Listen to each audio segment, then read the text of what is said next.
बहुत ही ऑसम और परफेक्ट बनेगा। ये बहुत ही लाइट है, ट्रस्ट मी।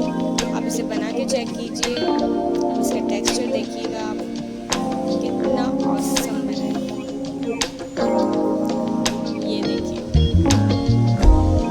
वाव।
मिनट हो गए। अब हम इसे चेक करते हैं। इसकी शक्ल पे बिल्कुल मत जाइएगा, ये बहुत ही परफेक्ट ऑसम बना है, आप चेक कर सकते हैं।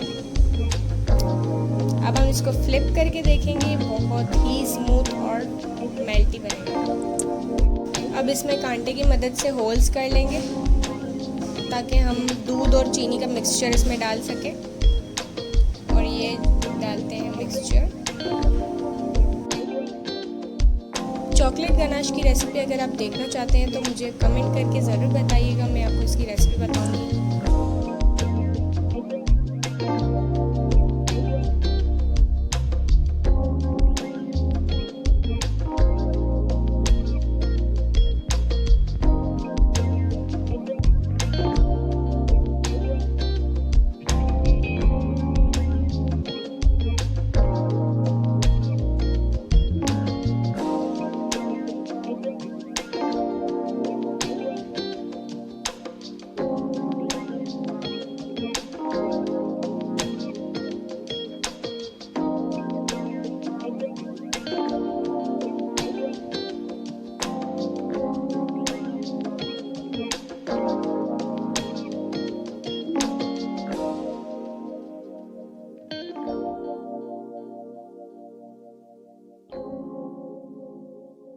चैनल सब्सक्राइब ज़रूर किया कीजिए, इससे हमारी हौसला अफजाई होती है। इस रेसिपी को ज़रूर ट्राई कीजिए। वीडियो को लाइक करें, शेयर करें। अल्लाह हाफिज़।